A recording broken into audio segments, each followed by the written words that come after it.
சொன்னபடி கர்த்தர் மீண்டுமாக அவருடைய சமூகத்தில் அவருடைய வார்த்தையை தியானிக்கும்படியாக அறியார் கொடுத்த பாக்கியத்திற்காக முதலாவது என் தேவாதி தேவனுக்கு நான் நன்றிகளை ஸ்தோத்திரங்களை எடுக்கிறேன்.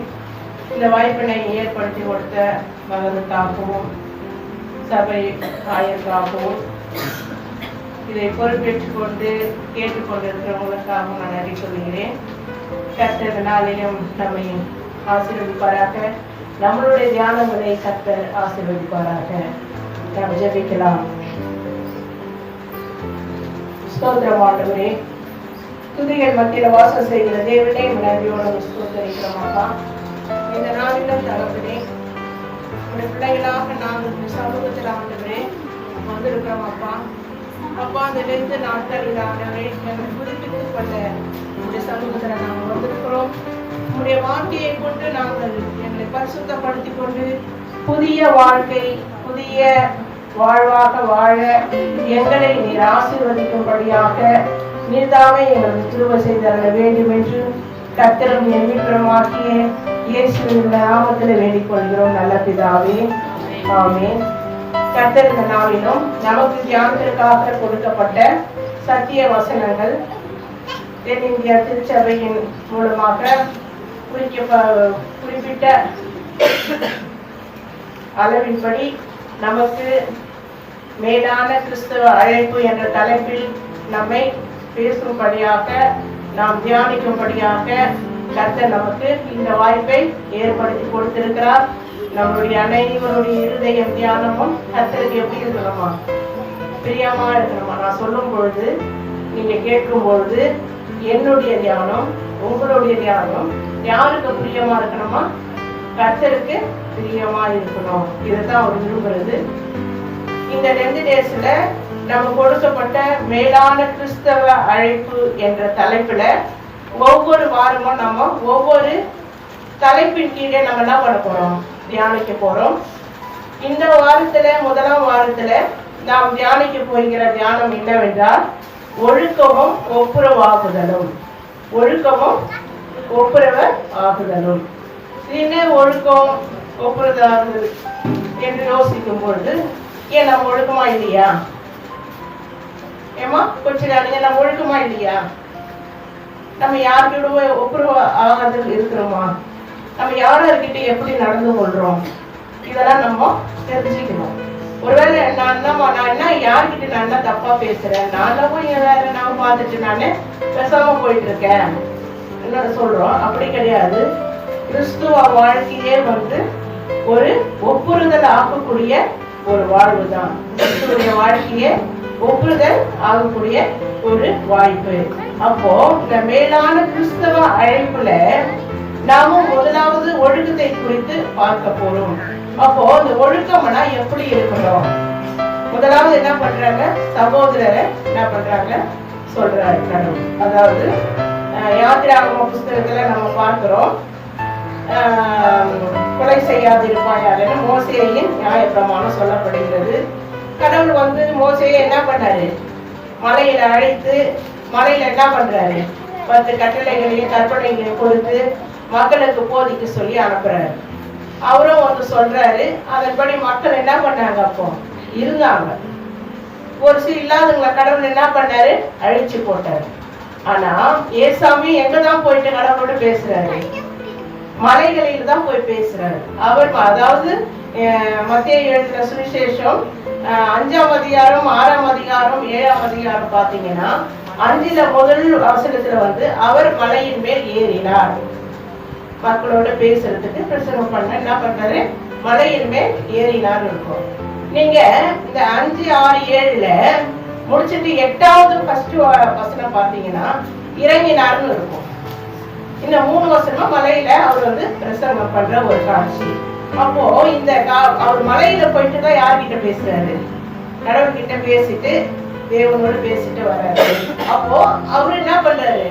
கடவுளோடு ஒரு ஒப்புரதோடு அவங்க என்ன உடன்படிக்கையோடு அவங்க என்ன பண்றாங்க? 2 பேரும் பிதா, குமாரன், பரிசுத்த ஆவியானவர் ஒவ்வொரு என்ன பண்றாங்க? ஒன்றாக இருந்து மோசேக்கு கொடுக்கப்பட்டு உள்ள, அதுவும் தேவன் கொடுத்ததுதான், கொடுக்கப்பட்டு உள்ள அந்த நியாய பிரமாணத்தை இங்கே புரட்டி போடுகிறதாக காணப்படுகிறது. நம்ம எடுத்து வாசிக்கலாம். வாசிக்கமா. கொலை செய்யாது இருப்பாயாக என்பதும் கொலை செய்யாது இருப்பாயாக என்பதும் கொலை செய்கிறவன் நியாய தீர்ப்புக்கு ஏதுவாய் இருப்பான் என்பதும் கொலை செய்கிறவன் நியாய தீர்ப்புக்கு ஏதுவாய் இருப்பான் என்பதும் பூர்வத்தாருக்கு உரைக்கப்பட்டது என்று கேள்விப்பட்டு இருக்கிறீர்கள்.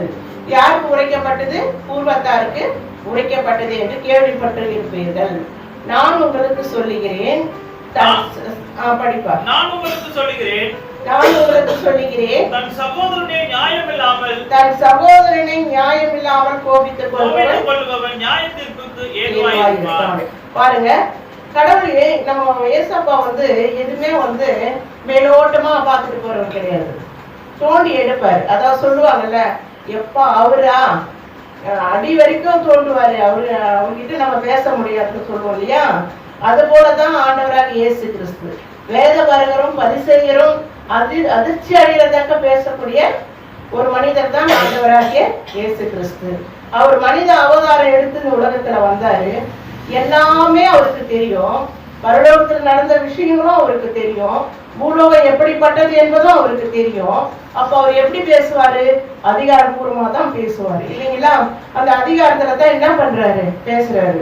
நான் உங்களுக்கு சொல்லுகிறேன். அதாவது இந்த நான் உங்களுக்கு சொல்ற உரிமையோட பேசுற வார்த்தை யாருக்கு தான் வரும்? ஒரு வீட்டுல மகன்களுக்கு தான் வரும் இல்லையா? யாரு சும்மா போறவங்கலாம் நம்ம வீட்டுல சாதாரணமா பேச முடியுமா? இல்ல சபையில பேச முடியுமா? இப்ப நான் இவ்வளவு தைரியமா பேசுறேன். என் சபை, என் குடும்பம், நான் பேசுறேன் இல்லையா? அது போலதான் அவர் என்ன பண்ண, என் மக்கள், உலகமே அவருக்கு என்ன, அவருடைய மக்கள். நம்ம புதன்கிழமை கேட்டபடி நம்மளாம் யாரு? மனவாட்டிகள். அப்போ அவருக்குன்னா அந்த என்னுடைய மனவாட்டிங்க எப்படி இருக்கணும்? அவங்க பரிசுத்தமா வாழணும், ஒரு ஒழுக்கத்தோட வாழணும், எல்லா வகையிலும் ஒரு ஒழுக்கம் இருக்கணும் என் பிள்ளைங்க கிட்டன்றத அவர் எதிர்பார்க்கிறாரு.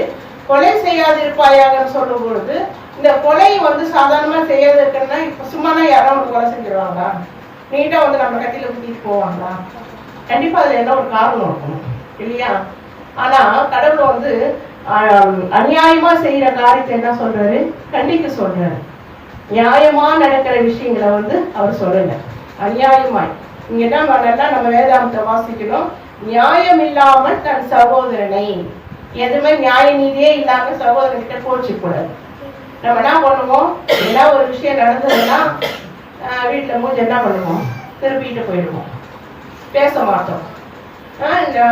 நமக்கு முன்னேற்று சாதாரணமா இருக்கிறவங்களுக்கு அது பார்க்கும்போது கஷ்டத்தை கொடுக்கும்.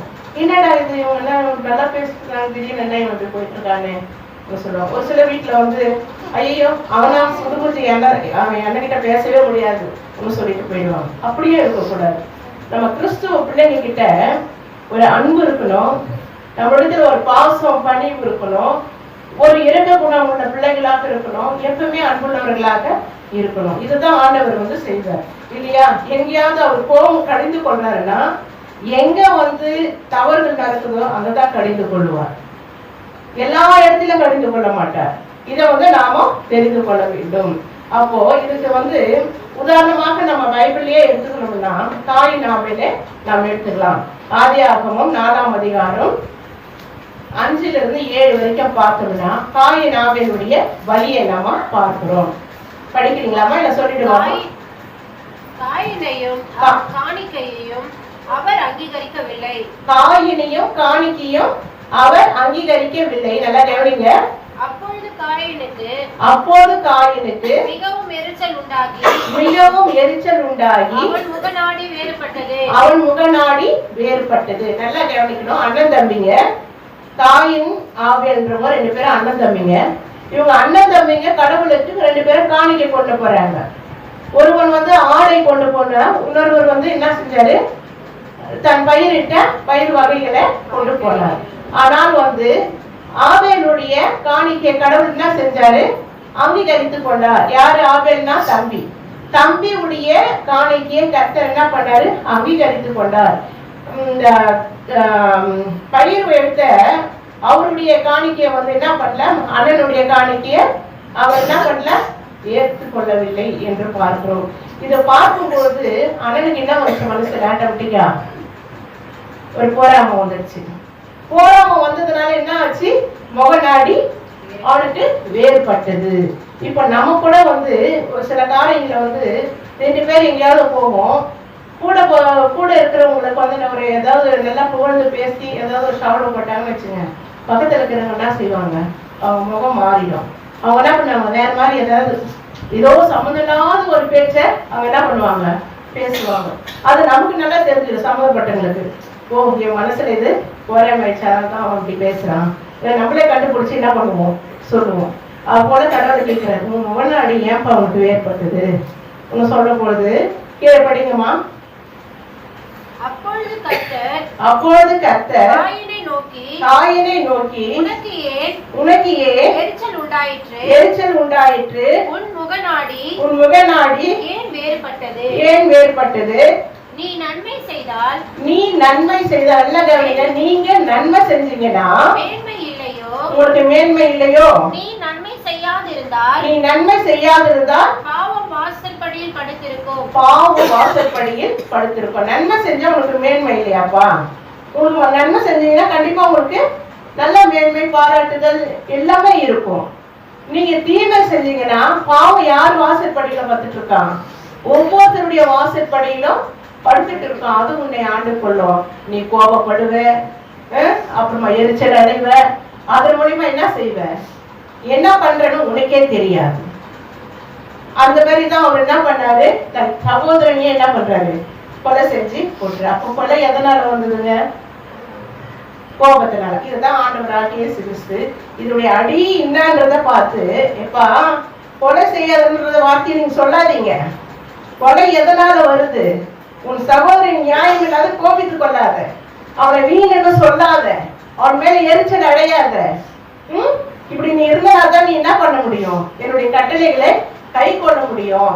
உலகத்துல வந்து நீ உலகத்துல இவ்வளவு ஒழுக்கமாக வாழணுன்றத இவ்வளவு அழகாக மிகவும் எளிய ஒரு சுருக்கமான ஒரு காரியத்துல இந்த கொலை செய்யாது இருப்பாயாக என்ற வார்த்தையை அழகா என்ன பண்ணிட்டாரு, இந்த வசனத்துல முடிச்சுட்டாரு. நம்ம மகன் சொன்னான், ஏமா சகோதரன் நியாயம் இல்லாமல் கோபித்து கொள்ளுன்னா எல்லாரும் தான் திட்டுறாங்க, எல்லாரும் தான் முட்டாளேன்னு சொல்றாங்க, அதுக்குன்னு எல்லாரும் ஏறி நகரத்துக்கு போனோமா? ஏன்னா இதுல முட்டாளேன்னு சொல்லி இருக்கிறதுக்கு அவங்க எதுக்கு ஏதுவா இருப்பாங்கன்னா, எரி நகரத்துக்கு என்ன பண்ணுவாங்க, ஏதுவா இருப்பாங்க. அப்போ எரி நரகம்னா அது வந்து ஒரு பரலோக வாழ்க்கை கிடையாது. என்னன்னா ஆண்டவர் சாவியில நம்மளை படைத்திருக்கிறார். இப்ப ஆண்டவர் நம்மளை படைச்சிருக்கிறாருன்னா நம்மளை வீணாவா படைச்சிருப்பாரு, நம்மளை முட்டாளாவா படைச்சிருப்பாரு? இல்லையே. கர்த்தர் சொல்றாரு, என்னிடத்துல ஞானத்தை கேட்டு பெற்றுக் கொள்ளுங்கன்னு சொல்றாரு. அப்போ ஒருவன் ஞானத்தில் குறைவுள்ளவனா இருந்தா சம்பூர்ணமாய் கொடுக்கிற தேவனிடத்தில் கேட்டு பெற்றுக் கொள்ள வேண்டும் என்று யாக்கோபு 1ஆம் அதிகாரத்துல பார்ப்போம். அப்போ இதெல்லாம் நம்ம கடவுள் வந்து சொல்லித்தர, உனக்கு தெரியலையா? அப்ப என்ன பண்ண, ஏசாயா 50ல சொல்றாரு நமக்கு என்னன்னு, இலை படைத்தவனுக்கு சமயத்திற்கு ஏற்ற வார்த்தை சொல்லனா கர்த்தராகிய ஆண்டவர் எனக்கு களிமண்ணாவை தந்தருளினார். இது வந்து நான் படிக்கிற பிள்ளைங்களுக்கு ஒண்ணுமே தெரியாத பிள்ளைங்களுக்கு எல்லாம் இது ஒரு வாக்குத்தத்த வசனம் சொல்லி அந்த பிள்ளைகளை படிக்க சொல்லி இன்னைக்கு எல்லாம் டிகிரி படிச்சு முடிச்சுட்டு நல்ல வேலையில உட்கார்ந்துட்டு இருக்காங்க. இது நான் சாட்சியாக என்னால சொல்ல முடியும். இப்போ கூட மகன் ஏற்றினார் இருக்கிற ஒரு பையனுக்கு ஒண்ணுமே தெரியாது. அந்த பையனுக்கு இந்த வசனத்தை கொண்டுதான் சொல்லி இத காலையில எழுந்து, இந்த பையன் அண்ணாம காலையில எழுந்து இந்த வசனத்தை படிச்சுட்டு நீ படி, கட்டாயம் நீ நல்லா படிப்ப. நான் அவனை உட்கார வச்சு எனக்கு ஒரு 1/2 hour மேல பேசியிருப்பான். அவங்ககிட்ட பேசி சத்தியத்தை சொல்லி அவனுக்கு என்ன பண்ணிருக்கேன், படிக்க சொல்லியிருக்கேன். அது போல கடவுள் வந்து ஞானத்தை தருகிறவர். அப்படி நம்மள வந்து அவர் வந்து வீணா வந்து இந்த உலகத்துல வந்து யாரையுமே என்ன செய்யல, படைச்சு வைக்கிற. இதை நம்ம நல்லா தெரிஞ்சுக்கணும். ஆனா நம்ம வந்து அவருக்கு நல்ல வாழ்க்கை வாழணும்னா ஒரு ஒழுக்கம் தருகிற பிள்ளைகளாக நாம் வாழ வேண்டும் என்பதை அவர் ஆசைப்படுகிறார். நியாயம் இல்லாமல் என்ன பண்ணக்கூடாது, யார் மேலேயுமே நம்ம என்ன பண்ணக்கூடாது, கோபப்படக்கூடாது. அதாவது எந்த ஒரு எரிச்சலும் யாரு மேலேயும் நம்ம அடையக்கூடாது. அப்புறமா வந்து யாரையும் வந்து இனிமேல வந்து முட்டாள் என்ற வார்த்தையை சொல்லி திட்டாதீங்க, மூடனே என்று சொல்லி திட்டாதீங்க.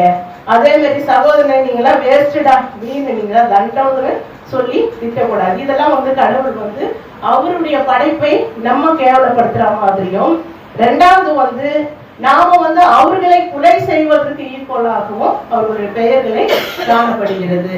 அப்போ இவைகளை நாம் என்ன பண்ணக்கூடாது, இனிமேல் சொல்லாமல் நம்ம கடவுளுக்கு ஒரு பிரியமான ஒரு வாழ்க்கையாக வாழணும். நம்ம கடவுள் வந்து யாரை விட்டு விலகணும்னு சொல்றாருன்னா, நீதிமொழிகள் 22:24 வாசிங்கம்மா. ஒரே லைன் தான். கோபக்காரர் படிங்கம்மா. நீதிமொழிகள் 22:4. தாழ்மைக்கும் கர்த்தருக்கு பயப்படுதலுக்கும் வரும் பலன் ஐஸ்வர்யமும் மகிமையும் ஜீவனுமா. இல்லம்மா, 22:24. கோபக்காரனுக்கு தோழனாகாதே, உக்கிரமுள்ள மனுஷனோட நடவாதே. கோபக்காரனுக்கு என்ன பண்ணா, உக்கிரகனா என்ன, கோபம். இவங்களோட கூட என்ன பண்ணாத, நடவாத, அவங்களோட நடந்து போகாத. கோபக்காரன் தெரிஞ்சு போச்சு, அவன் வழி தப்புன்னு தெரிஞ்சு போச்சு. நம்ம ஒரு பழமொழி சொல்லுவோம், என்னன்னு, துஷ்டனா கண்டா தூர விளையாது. இதுதான் கடவுள் சொல்றாரு. அது விலகிப்போ. ஒருவேளை உன்னால மாற்ற முடியும்னா அவங்களோட நீ பேசி அவங்கள மாத்தலாம். மாற்ற முடியாதுன்றப்போ என்ன பண்ணணும், நீ அவங்க கூட சேராத. அதான் நீ சங்கீதத்துல என்ன சொல்லப்பட்டிருக்கு, 1ஆம் அதிகாரத்துல, துன்மார்க்கருடைய ஆலோசனையை நடவாமலும் பாவிகளுடைய வழியில் நில்லாமலும் பரியாசக்காரர் உட்கார்ந்திடத்தில் உட்காராமலும் இரவும் பகலும் கர்த்தருடைய வேதத்தில் தியானமாய் இருக்கிற மனுஷன் பாக்கியவான். இதுதான் கடவுள் வந்து நமக்கு சொல்லி கொடுக்கிறது. கடவுள் வந்து என்னென்ன காரியங்களை கொலைகளை அவர் வெறுக்கிறார் என்பதை நாம் பார்த்தோம். அதுல வந்து குறிப்பாக உலகத்துல ஈடுபாடு கொலை, ஆணவ கொலை, சிசு கொலை, இவைகளுக்காகலாம் நம்ம பிடித்து இன்னும் வந்து இலங்கையில மணிப்பூர்ல கொலை நடக்குது இல்லையா, கற்பழிப்பு, எதிர்பாராத கொலைகள் இதெல்லாம் நடக்குது இல்லையா, கிறிஸ்தவங்களை வந்து துன்பப்படுத்தி சாகடிக்கிறது, இவைகள்லாம் நடக்குது. இவைகளுக்கெல்லாம் கடவுள் என்ன பண்றாரு, கண்டிப்பா எதிர்த்து நிற்பாரு. சாதாரணமா பேசுகிறவர்களுக்கே ஒரு தண்டனையை கர்த்தர் ஏற்படுத்தி கொடுத்திருக்கிறாருன்னா, இது போல செய்யறவங்களை சும்மா விடுவாருன்னு நினைக்கிறீங்களா? அவருடைய பிள்ளையுடைய ரத்தத்தை சிந்துகிற காரியங்களில அவர் மௌனமா இருப்பாரா? இருக்க மாட்டார். இது வந்து கிருபையின் நாட்களா இருக்கிறதுனால அவங்க வந்து அப்படி இருக்கிறாங்க. கடவுள் வந்து ஒழுக்கத்தை நமக்கு வெளிப்படுத்தி இருக்கிறாங்க. அப்போ நம்ம வந்து ஒழுக்கம் உள்ள பிள்ளைகளாக இருந்து கடவுளோடு ஒப்புறுதல் ஆகணும். அப்போ ஒப்புறுதல் எப்படி ஆகணும்? கர்த்தரிடத்துல இப்போ வந்து உங்களுடைய காணிக்கையை எங்க வச்சுட்டு, பலிபீடத்தில் வச்சுட்டு உங்க சகோதரோட ஒப்புரவாகிட்டு வாங்க. அதாவது நீங்க உங்க சகோதரர் இடத்துல சண்டை போட்டுங்கன்னா, உன் பக்கத்து வீட்டுல சண்டை போட்டுருந்தா நீங்க என்ன பண்ணுங்க, போயிட்டு உங்க எதிராளி, கடைசியா வாசித்தீங்க இல்லையா, உங்க எதிரிகளோடு கூட என்ன பண்ணு, நல்மனம் பொருந்தாவிட்டால் மொத்த காசை நீ கொடுத்து தீரமளவும் கடவுள் என்ன பண்ணுவாரு, உங்க இடத்துல கணக்கு கேட்பாரு. அப்போ கடவுள் நமக்கு சொல்ற விஷயங்கள் வந்து அதே மத்திய எழுதின சுவிசேஷம் 23-26 வரைக்கும் பார்த்தா ஒப்புறுதல் ஆகிறதை குறித்து நாம் பார்க்கிறோம். படிக்குமா? ஆகையால் நீ பலிபீடத்தில் இடத்தில் உன் காணிக்கையை செலுத்த வந்து உன் பேரில் உன் சகோதரனுக்கு குறைவு உண்டு என்று எண்ணி அங்கே நினைவு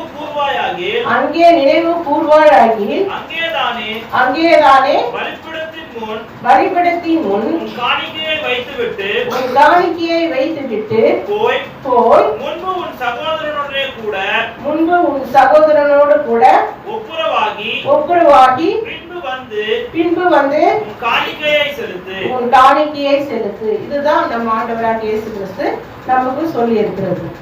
நம்ம வந்து நம்ம மனசுல நிறைய கஷ்டங்களையும் விரோதங்களையும் வைராக்கியங்களும் வச்சுட்டு ஆலயத்துல வந்து உட்கார்ந்துட்டு என்ன பண்றோம், காணிக்க நம்ம கையால போடுறோம் இல்லையா. கடவுள் வந்து அவர் பரிசுத்தத்தை விரும்புகிற தேவன். அவர் வந்து காணிக்கையை விரும்புகிறவர் அல்ல. அவர் வந்து இந்த அண்ட சராசரங்களையும் படைத்தவர். உன் காணிக்கையை தான் அவர் எதிர்பார்த்து கொண்டு உட்கார்ந்து கொண்டு இருக்கிறார்கள் இல்லை. அவர் வந்து நீ மனப்பூர்வமாய் முழு இருதயத்தோடு போற 2 பைசா கூட அவர் ஏற்றுக்கொள்ளக்கூடிய தேவன் என்பது நமக்கு நன்றாக தெரியும். அது விதவி 2 காசு போட்ட ஒரு காரியத்தை நாம் பார்க்கிறோம். அப்போ இவைகளெல்லாம் நம்ம தெரிந்து கொண்டிருக்கிறோம்னா கர்த்தருடைய பாதத்துல வரும்பொழுது எப்படியாக வர வேண்டும், இதை நம்ம நன்றாக யோசிக்கணும். வீட்டுல போய் யோசிங்க. ஒப்புறுதல் ஆகணும்னா கடவுள்கிட்ட நாம் எப்படிலாம் ஒப்புறுதல் ஆகணுன்றது, எந்தெந்த வழியில ஒப்புறுதல் ஆகணுன்றது யோசிக்கணும். சும்மாதான் ஏதோ ஆலயத்துக்கு போறோம், நம்ம இடத்துல எந்த ஒரு மாற்றமும் நம்ம இடத்துல என்ன இல்லை, காணப்படல. அப்ப நம்ம என்ன செய்து கொண்டிருக்கிறோம்? எந்த ஒரு மாற்றமும் நம்ம கிட்ட இல்லைன்னா அப்ப சத்தியம் நமக்குள்ள எப்படி கிரிய செய்யுது, இதை நாம தெரிந்து கொள்ள வேண்டும். நம்ம தாய் தகப்பனை கனம் பண்ணுங்கன்றாங்க. எத்தனை பேர் இன்றைக்கு கனம் பண்ணி கொண்டிருக்கிறோம்? சகோதர சகோதரி எத்தனை பேர் இன்னைக்கு நம்ம நேசித்து கொண்டிருக்கிறோம் இல்லையா? சகோதரி எதனா ஒண்ணு தரலன்னா என்ன பண்ணிடுறோம்? அவங்கள திட்ட ஆரம்பிச்சிடறோம் இல்லைங்களா? என் சகோதரி எதுவும் தரல, இதை ஏமாத்திட்டா விடுங்க. இதெல்லாம் உலகத்துக்குரிய காரியம். மன கஷ்டம்தான், வருத்தம் தான் இல்ல. ஆனா இதெல்லாம் நம்ம நிலநாட்டு போறது இல்லை. கடவுள் இதனால என்ன பண்ணாதீங்க, விரோதத்தை வளர்க்காதீங்க. மறுபடியும் நீங்க அண்ணன் தம்பியா அண்ணன் தங்கச்சியா நீங்க ஒன்னா பிறக்க முடியுமா? ஒரு தாய் தகப்பனோடு நீங்க பிறக்க முடியுமா? முடியாது. ஏன் இந்த உறவுகளை நீங்க வாழாக்கணும்? கடவுள் நமக்கு கொடுத்த உறவுகளை நம்ம என்ன பண்ணணும், பற்றி கொண்டு ஆலயத்திற்கு பிள்ளைகளுக்கும் நம்ம இந்த நல்ல போதனைகளை என்ன பண்ணணும், போதிக்கணும். எப்பா இப்படி இருக்குது சார், நீ என்ன பண்ணு, இப்படி இருக்காத, நீ வா ஆலயத்துக்கு கூப்பிடணும். அதே மாதிரி கணவன்மார்களையும் கூப்பிடணும். இப்படி கூப்பிட்டு நம்ம ஆலயத்துல குடும்பத்தோடு உட்காரும் போது கடவுளை எவ்வளவு சந்தோஷப்படுவார். நம்ம படைத்தவர் இவைகளை ஒப்புரவாக்க வேண்டும் என்பது ஆதி ஆகத்திலிருந்து அவர் என்ன பண்றாரு, கஷ்டப்பட்டு கஷ்டப்பட்டு கஷ்டப்பட்டு கஷ்டப்பட்டு ஏசாமியை தன்னுடைய சொந்த குமாரனைய பரியா கொடுத்து இன்னமும் கஷ்டம் பண்ணிக்கிறாரு. நம்ம சொல்லுவதை எவ்வளவுதான் என் பிள்ளைங்களுக்கு என்னத்தான் நான் செஞ்சு கஷ்டப்பட்டு பிரச்சனை, கண்ணீர், கவலை, கடன் பிரச்சனை, துக்கம் எல்லாத்தையும் பார்த்துட்டு பார்த்துட்டு பார்த்துட்டு வந்தோம். இன்னும் எனக்கு ஓய்வு இல்லம்மா, இன்னும் கஷ்டத்தை தான் அனுபவிச்சுன்னு இருக்கிறோம் சொல்ற சில வீடுகளை நாம் பார்க்க முடியுது. அப்போ இதெல்லாம் மனுஷனுக்கு வரக்கூடிய சோதனைகள் தான்.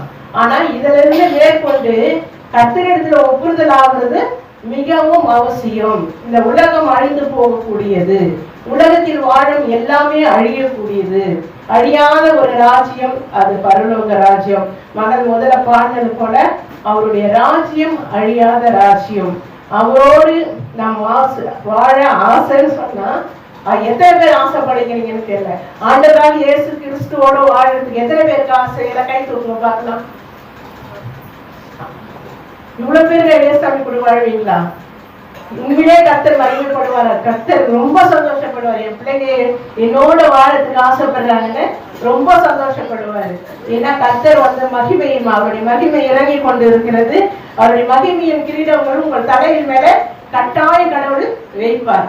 நீங்க கை தூக்குனது ஏன் எதிர்க்கல்ல, ஆண்டவராகிய இயேசு கிறிஸ்துவின் அவருடைய கண்களுக்கு முன்பாக நீங்க கை உயர்த்திருக்கீங்க. அவர் பாதப்படியில இருக்குது. வானம் எனக்கு சிங்காசனம், பூமி எனக்கு பாதப்படி. அவருடைய பாதப்படியில இருந்து என்ன பண்ணிருக்கிறீங்க, கை தூக்கி இருக்கிறீங்க. கர்த்தர் நம்முடைய பவுலடியார் சொல்றாரு, வாசிங்கம்மா கொரிந்தியர் 2 கொரிந்தியர் 5ஆம் அதிகாரம்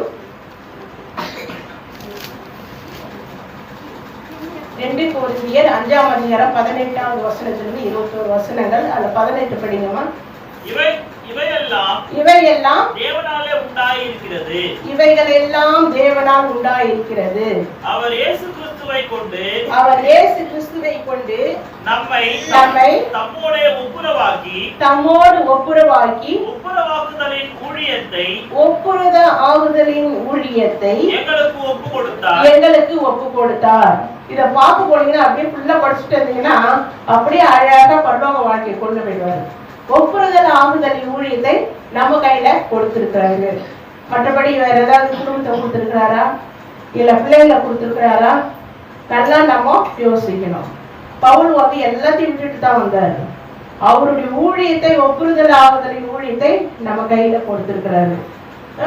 கொடுத்திருக்கிற காரியங்களை நீ செம்மையா செஞ்சு முடிச்சுட்டியா, அடுத்தது என் ஊழியத்துக்கு வந்துரு. ஒரு 60 வயசுக்குன்னா என்ன பண்ணு, என் ஊழியத்துக்கு வந்துருங்க. ஏன்னா 60 வயசுல உலக காரியத்துக்கெல்லாம் நீ ஒப்புக்கொடு, அது பிறகு வந்து என்கிட்டன்னு சொல்லி கடவுள் கூப்பிடுறாரு. வந்து என்ன பண்ணும், எங்க அப்பாவுக்கு நான் தான் சொல்றேன், ரிட்டையர்ட் ஆகிட்ட பிறகு அப்பா நீங்க சர்ச்சில் போயிட்டு மூப்பனாரா நீங்க இருந்துருங்கப்பா, ஏன்னா அந்த ஆலயத்தை வந்து முழுக்க முழுக்க கொஞ்சம் கொஞ்சமா அப்பா வந்து கட்டுறதை நான் பார்த்தேன், அதனால சொன்னேன். நான் சொன்ன பிறகு என்னுடைய வாய் முகூர்த்தமோ என்னவோ அவர் வந்து அந்த சபையில் அதுக்கு முன்னாடியே அவர் பிரியமா தான் இருப்பாரு. ரிட்டையர்ட் ஆகிட்ட பிறகு முழுமையா என்ன பண்ணாரு, சபைக்காக உழைக்க ஆரம்பிச்சுட்டாரு. அவரு போவாரு, சர்ச்சையில் என்னென்ன குறைபாடுகள் இருந்து என்னென்ன சரியில்லை அதெல்லாம் அப்பப்போ பார்த்துட்டு வந்துட்டு இருப்பாரு. அது பிறகு வந்து அந்த ஆலய கட்டுமான எல்லாம் ஃபேன்லாம் அழகெல்லாம் போட்டு வச்சுட்டு வேலைக்கிழமை போட்டு வச்சிருக்கிறாரு, வெள்ளிக்கிழமை மறைச்சிட்டாரு அப்பா.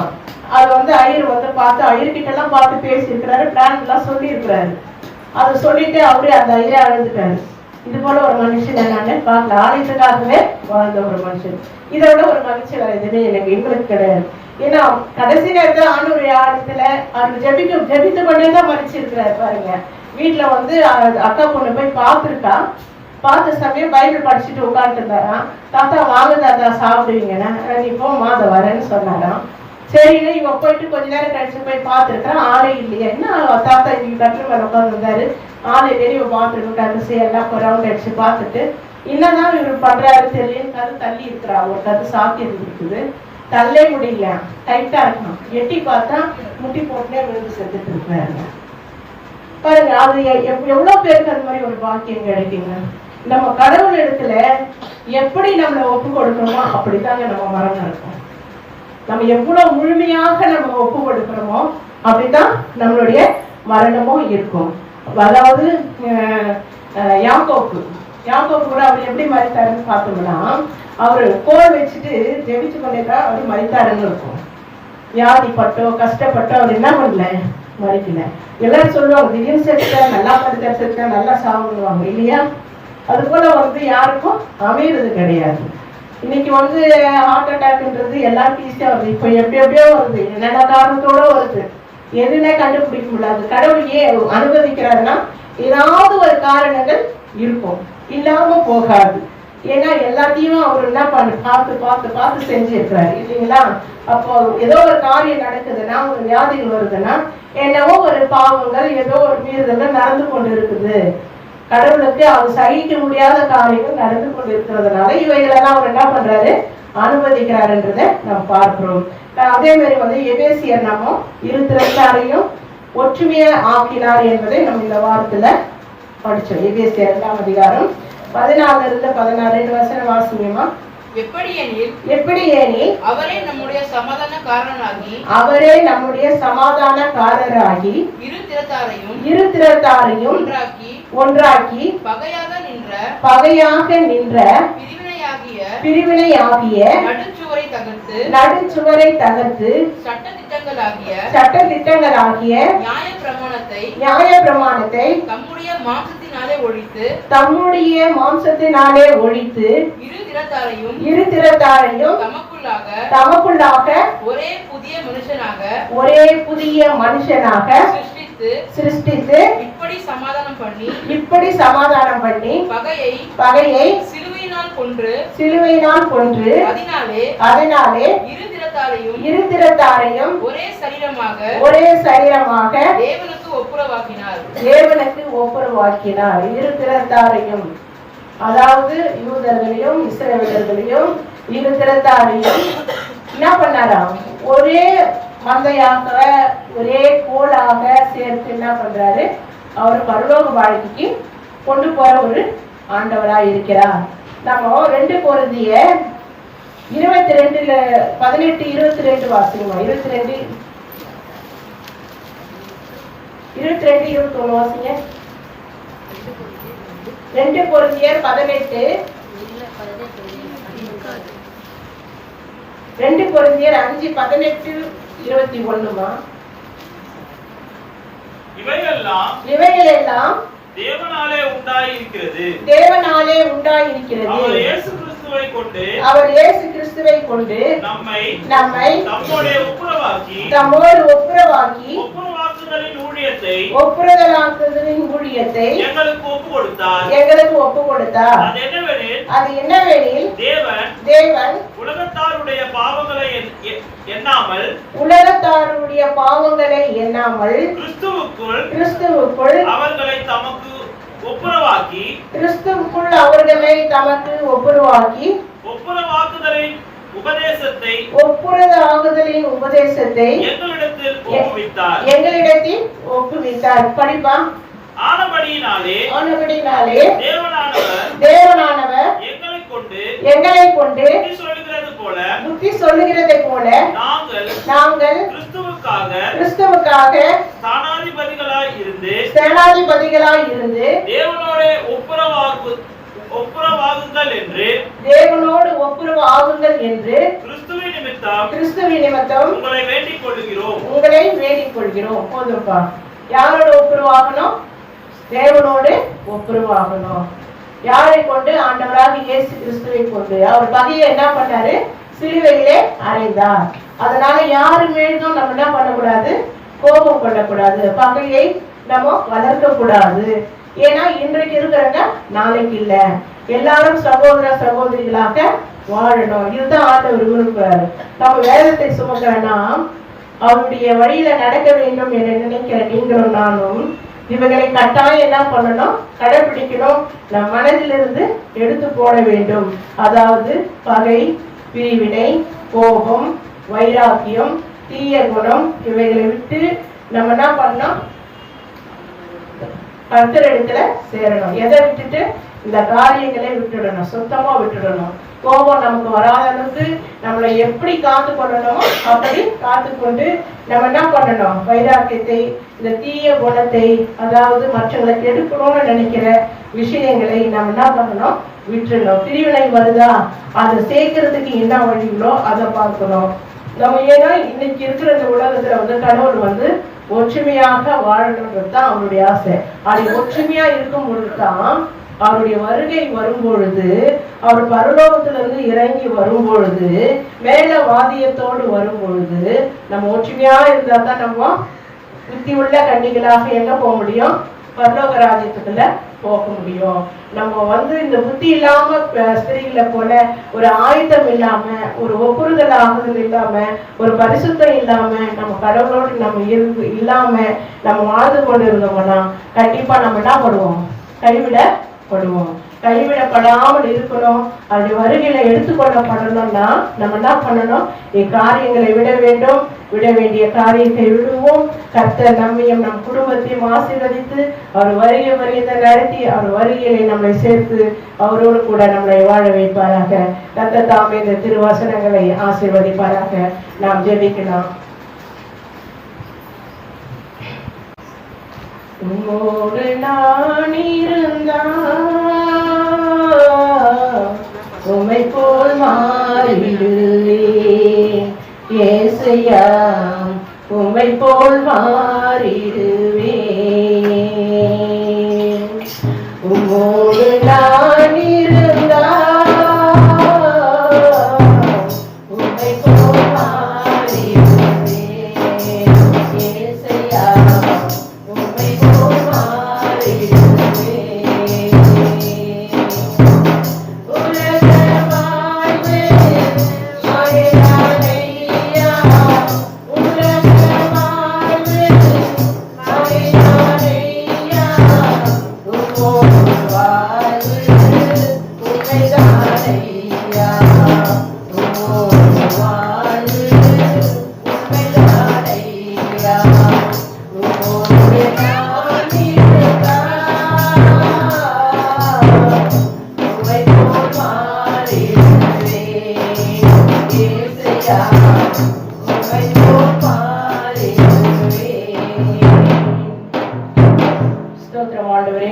இவ்வளவு நேரமாக நாம் தியானித்த தியானங்கள் நம்முடைய ஒவ்வொரு இருதயங்களும் கிரிய செய்ய தகப்பனே, ஒவ்வொரு வார்த்தைகளும் தகப்பனே அவங்க நினைவுகள் அப்பா அவங்க செய்ய சிந்தனை நோக்கங்கள் இந்நாள் முதற்கொண்டு மாறட்ட தகப்பனே. கிறிஸ்துவ வாழ்க்கையிலே உம்முடைய வழியிலே உம்முடைய பிள்ளைகள் நடக்க அப்பா அந்த 40 நாளில ஆண்டவர் நம்முடைய பிள்ளைகளை நீர் சரிப்படுத்தி உமக்கு நேராக அவர்களை வழிநடத்த வேண்டும் என்று கர்த்தரும் எண்ணிப்புறமாயே இயேசு நாமத்தில் வேண்டிக் கொள்கிறோம் நல்ல பிதாவே. ஆமென்.